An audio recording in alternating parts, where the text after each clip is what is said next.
Hello and welcome to the Minimum Competence episode for Tuesday, July 14th, 2026. I'm your host for today, Andrew Leahy, an assistant teaching professor of law at Drexel Klein School of Law. On today's episode, subpoenas for Times reporters, Trump's voided IRS deal, revived Tylenol lawsuits, and why big companies may miss Chevron deference.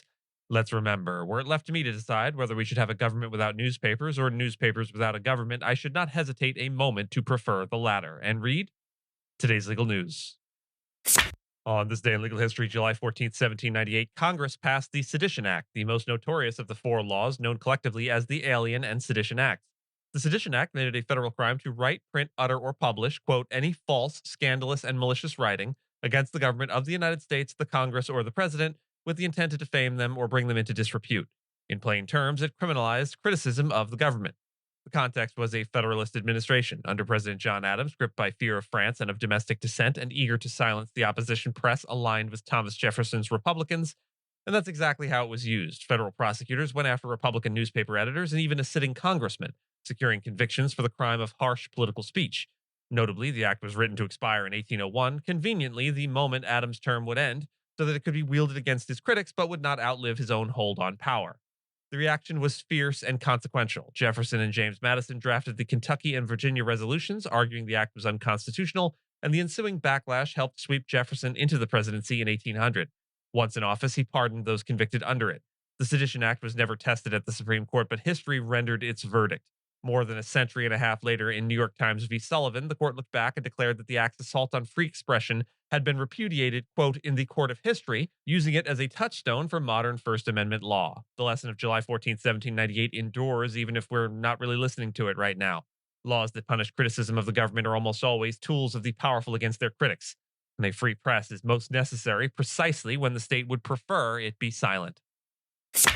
Federal prosecutors have issued subpoenas seeking to compel four New York Times journalists to testify before a Manhattan grand jury, part of a leak investigation into the paper's reporting on security concerns surrounding President Trump's flight on the new Qatari-donated Air Force One. Federal agents delivered some of the subpoenas to the reporters' homes. Here's the legal terrain. There is no absolute federal reporter's privilege. The Supreme Court held decades ago that the First Amendment doesn't categorically shield journalists from grand jury subpoenas, but the Justice Department has long operated under internal guidelines that made going after reporters something of a last resort. Those guardrails matter here because in 2025, Attorney General Pam Bondi rescinded the Biden-era policy that had sharply limited subpoenas against journalists, restoring broader authority to pursue them. The Times says it will fight and can ask a court to quash the subpoenas as overbroad, issued in bad faith, or violating the First Amendment. The significance is the pressure this puts on news gathering. When the government can subpoena reporters to unmask their sources, sources stop talking, and the kind of national security reporting at issue here gets harder to do. Press freedom groups warn this administration has reached for subpoenas and search warrants against journalists at the Times, the Post, and the Wall Street Journal more freely than any of its predecessors. A federal judge has voided President Trump's roughly $1.78 billion settlement with the IRS, delivering a scathing rebuke and referring his lawyers for possible discipline. The backstory is unusual. Trump sued his own administration in January over the leak of his tax returns, and by late May had reached a deal with the IRS to create an anti-weaponization, that's in quotes, fund, and to, quote, forever bar the government from any action related to his past tax returns, protection extending to his family and businesses. U.S. District Judge Kathleen Williams found the whole thing was a setup. The core legal defect is the absence of what courts call adverseness.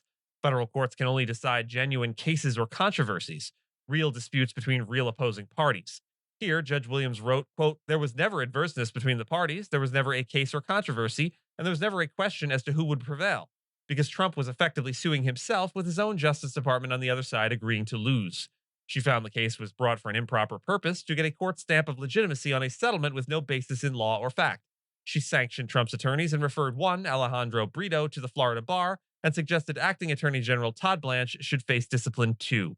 The significance is a court refusing to be used as a rubber stamp, insisting that its legitimacy can't be borrowed to bless a collusive deal dressed up as litigation. A federal appeals court has revived more than 500 private lawsuits against Kenvue, the maker of Tylenol, alleging that acetaminophen use during pregnancy caused autism and ADHD in children. And here it's worth being clear about the science a little bit before the law. There is no firm scientific evidence that Tylenol or acetaminophen causes autism or ADHD. The most rigorous recent research, including a large Swedish sibling comparison study of millions of children, found no causal link once you control for genetic and environmental factors shared within families. mainstream medical bodies continue to regard acetaminophen as one of the safer pain and fever options in pregnancy, and untreated high fevers carry their own very real risks. So this ruling is not a finding that Tylenol is dangerous. What the Second Circuit actually decided was narrower and just procedural, that the trial judge had wrongly excluded the plaintiff's expert witnesses.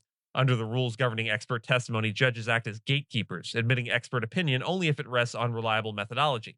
The district court had tossed the plaintiff's experts as unreliable. The appeals court, per Judge Guido Calabresi, said their methods reflected approaches other scientists use and amounted to acceptable interpretations of scientific evidence where scientists may and in fact do disagree.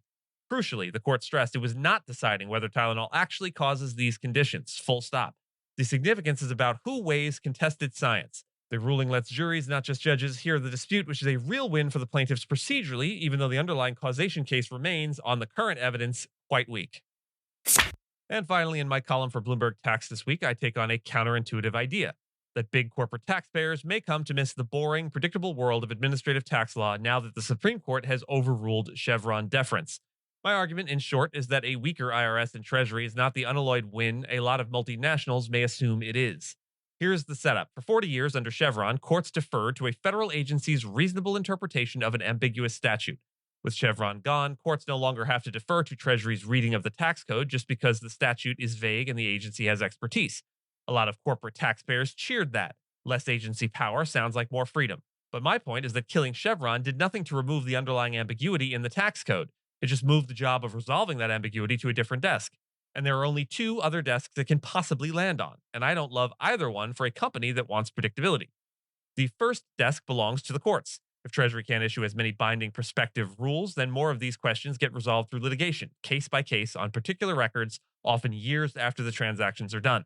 Courts are built to handle controversies, not to administer a global corporate tax system. The Coca-Cola transfer pricing fight is the stress test I point to. A company may win a great refund that way, but you can't organize a multinational's affairs around the hope that every ambiguous question turns into a bespoke judicial adventure. The second desk belongs to Congress, which is the more democratically satisfying answer. Congress writes the code and is politically accountable, but in practice, Congress moves slowly and episodically, usually only when tax changes ride along on some bigger budget deal. By the time Congress fixes an international tax problem, the business model that created it has been reorganized twice and pivoted to something involving AI. So the core of my argument is that corporate taxpayers need to distinguish between a useful litigation win and a stable legal environment. Those two things don't always travel together. A bad but clear rule can be modeled and planned around. An ambiguous rule, as I put it, isn't really a rule. It's a threat in the shape of a Treasury notice. My prescription is that Congress should make clearer, more deliberate delegations where technical administration is unavoidable. Things like transfer pricing, international tax, and anti-abuse rules, and that Treasury should do a post-Chevron audit of its own regulations to flag where the code is asking too much of administration and too little of legislation. Because the real choice here isn't between IRS power and taxpayer freedom, it's between prospective administration and retroactive improvisation. And multinationals may get their wish, see the IRS diminished, and then find themselves stuck with rules everyone knows are broken, but no one can fix. And with that, and as always, I thank you so much for listening to Minimum Competence, your daily news podcast for lawyers. If you're looking for more than Minimum Competence, links to further reading and all the topics touched on today are in the show notes. And reviews go a long way towards helping new listeners to find our show. If you have a moment, leave a rating or review on your podcast player. We'd sure appreciate it. And if you know someone that might be interested in a story we cover, consider sending them the episode. But remember, nothing here should be construed as legal advice because it is certainly never that. Minimum Competence is available at minimumcomp.com and wherever it is you get your finely crafted podcast. If you haven't checked out the website in a while, give it a look. There are complete transcripts and resources for each episode and its corresponding segments, as well as an opportunity to receive new episodes in email, newsletter, form. We'll see you back here tomorrow. And until then, remember, if there is any principle of the Constitution that more imperatively calls for attachment than any other, it is the principle of free thought.